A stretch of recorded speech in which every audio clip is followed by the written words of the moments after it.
আসসালামু আলাইকুম। আইপিএস মার্টে আপনাদেরকে স্বাগত। আজকে আমরা আছি হলো ১০ তলা সুমন ভাইয়ের একটা বাড়িতে। এটা হচ্ছে ১০ তলা এবং এখানে ৯ তলা এবং ১০ তলা মিলে সুমন ভাইয়ের একটা ডুপ্লেক্স হাউস আছে। তো এই হাউসটাতে লাইট আছে, ফ্যান আছে, টিভি আছে, ফ্রিজ আছে, এয়ার কন্ডিশন আছে ৪টা। তো সামনে গরমের দিন আসতেছে। সুমন ভাই বলতেছিল যে আমার এখানে যেন নন স্টপ ইলেকট্রিসিটি থাকে, কারণ তিনি ১০ তলা বাড়ির একজন মালিক। এখানে তার আরও ২-৩টা বাড়ি আছে আমি যতটুকু জানি। তো একটা ১০ তলা বাড়ি যাদের আছে তারা তো বুঝেনি স্বাভাবিকভাবে গরমে কষ্ট করবে না, সে চাবে যে তার এসিটা চলুক। তো উনি বলছে যে রাত্রেবেলাতে আমার ৩টা এয়ার কন্ডিশন যেন চলে এবং দিনের বেলাতে ২টা এয়ার কন্ডিশন যেন ডাইরেক্ট সোলার থেকে চলে, তার যেন কোনো ইলেকট্রিসিটি বিল না আসে। ২টা এয়ার কন্ডিশনের সাথে তার ঘরে লাইট, ফ্যান, টিভি, ফ্রিজ যত যা কিছু আছে সবই চলবে।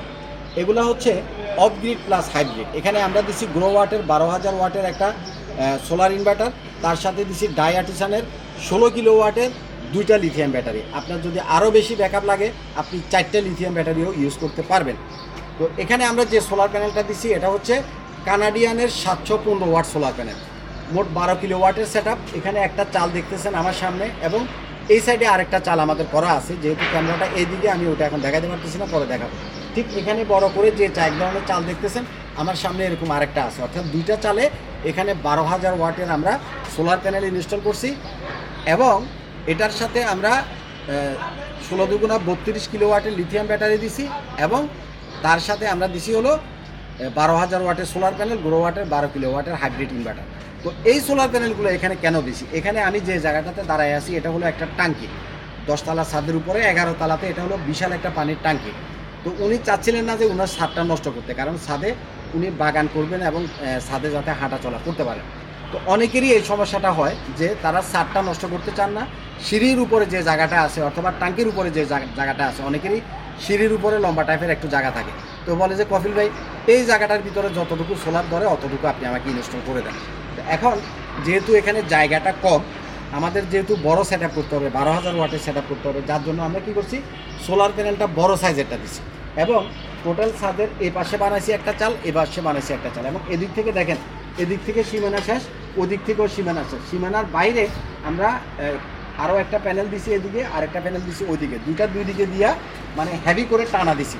এখন একটা জিনিস আপনি হালকাভাবে করলে তো হলো না, কাজের একটা স্ট্যান্ডার্ড থাকতে হবে, কাজের একটা মান থাকতে হবে। কারণ এই একটা প্যানেল হলো প্রায় ৩০ কেজি করে ওজন, একটা প্যানেল ৩০ কেজি করে ওজন। তো ৩০ কেজি একটা ওয়েট রাখার মতো করে তো আপনাকে বানাতে হবে।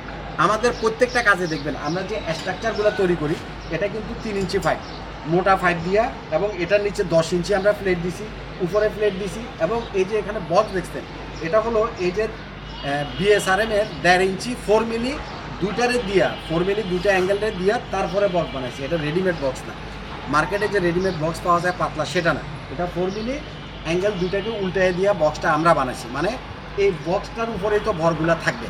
আমাদের স্ট্রাকচারের কাজগুলো সেই রকম, আমাদের প্রত্যেকটা কাজই আপনারা দেখবেন মানে অনেকটা মজবুত, টেকসই, হেভি করে আমরা এই কাজগুলো করে থাকি। আচ্ছা, তো আপনাদের যাদের ছাদে এরকম সিঁড়িঘরের উপরে আপনারা বসাবেন, যাদের এরকম টাঙ্কির উপরে বসাবেন, ছোট জায়গার ভিতরে যদি বেশি ওয়াটের সোলার প্যানেল বসাতে হয় তাহলে এরকম কানাডিয়ানের ৭১৫ ওয়াটের এই প্যানেলগুলো বসাবেন, অর্থাৎ বড় সাইজের সোলার প্যানেল বসাবেন।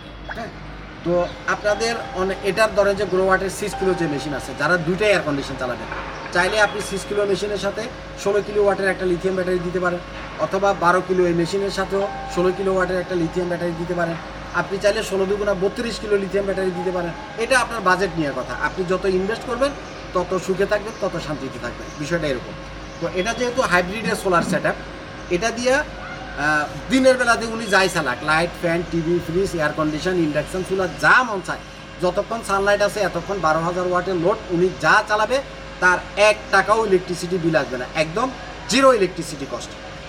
দিন শেষে তাকে গ্রিডে যেতে হবে, গ্রিডের লাইন ইউজ করলো। এখন দেখা গেলো যে রাত্রেবেলাতে কারেন্ট গেল, রাত্রে ৩টা বাজে কারেন্ট চলে গেছে, এখন তার এসি ছাড়া তো ঘুম আসবে না, 4টা এসি, 3টা এসি উনি এখান থেকে র্যান্ডম চালাতে পারবে। এখন আপনার কতক্ষণ ব্যাকআপ লাগবে ওই হিসাব করে আপনি লিথিয়াম ব্যাটারিগুলো নেবেন। অনেকেই আমার কাছে ফোন দিচ্ছে, কপিল ভাই আমার 4টা এসি কারেন্ট গেলে 2 ঘন্টা, 4 ঘন্টা, 5 ঘন্টা চলবে, তো 5 ঘন্টা 4টা এসিতে আপনার লোড কত এটা হিসাব করতে হবে, আর সেই অনুপাতে হিসাব করে লিথিয়াম ব্যাটারিগুলো আপনাদেরকে দিতে হবে। তো আপনারা দেখবেন যে অল বাংলাদেশে শুধু ঢাকাতে না, ঢাকা, চট্টগ্রাম, সিলেট, খুলনা, রাজশাহী, রংপুর, যে কোনো জায়গাতে গিয়ে আমরা আপনাদের এই হাইব্রিডের সেট আপগুলো করে দিয়ে আসবো। আপনারা জাস্ট আমাদেরকে নক করবেন, আমাদের অফিসে আসবেন, প্রোডাক্টগুলো দেখবেন, অ্যাডভান্স করে যাবেন অথবা পেমেন্ট করে যাবেন। আমরা আপনার বাড়িতে গিয়ে, আপনার এলাকাতে গিয়ে সুন্দরভাবে সেট আপ করে হ্যান্ড ওভার দিয়ে তারপরে ঢাকায় ফিরে আসবো ইনশাল্লাহ। আর আরেকটা ইনফরমেশন দিই, যাদের লিফট আছে, এই যে কদিন পরে যখন লোডশেডিং শুরু হবে, লিফটগুলো কিন্তু জেনারেটরের মাধ্যমে চলে। তো জেনারেটরের বিকল্প হিসাবে সলিসের এবং গ্রো ওয়াটের 18 কিলোওয়াটের 3 ফেজ সিস্টেম, জেনারেটরের বিকল্প হিসাবে সলিসের এবং গ্রো ওয়াটের 18 কিলোওয়াটের মেশিন আছে, যেটা দিয়ে আপনি লিফটও চালাতে পারবেন এবং লিফটের সাথে যদি আপনার 3 ফেজের পানির মোটর থাকে সেটাও আপনি চালাতে পারবেন। আর এটা হচ্ছে সিঙ্গেল ফেজের অফ গ্রিড প্লাস হাইব্রিড, এটা দিয়ে সিঙ্গেল ফেজের মোটর চালাতে পারবেন। তো এই জিনিসটা মাথায় রাখবেন, অনেকেই আছেন জেনারেটরের তেল কিনতে অতিষ্ঠ। হ্যাঁ, তো যারা লিফট চালাবেন, 3 ফেজের পানির মোটর চালাবেন, আপনারা সলিসের এয়াটা দিয়া 18 কিলোওয়াটের মেশিনটা দিয়া আপনারা লিফটটা চালাতে পারবেন। লিফটের জন্য এখন আর কোনো জেনারেটরের প্রয়োজন নেই। জেনারেটরের বিকল্প হিসাবে আপনারা ব্যাটারি দিয়ে এবং ব্যাকআপ দিয়ে চালাতে পারবেন। এবং 3 ফেজের সলিসের যে মেশিনগুলো, এগুলো দিয়ে আপনি নেট মিটার করতে পারবেন। নেট মিটার মানে হচ্ছে আপনি জাতীয় গ্রিডে দিনের বেলাতে বিদ্যুৎ জমা রাখতে পারবেন এবং রাত্রেবেলাতে সেই গ্রিডের বিদ্যুৎটা আপনি আবার ইউজ করতে পারবেন। আপনার রাত্রের ইলেকট্রিসিটি বিলও আসবে না। নেট মিটার নিয়ে আমার চ্যানেলে অনেকগুলো ভিডিও আছে, সেগুলো একটু দেখে নিলে আশা করি ক্লিয়ার হয়ে যাবে। ভালো থাকবেন, আসসালামু আলাইকুম।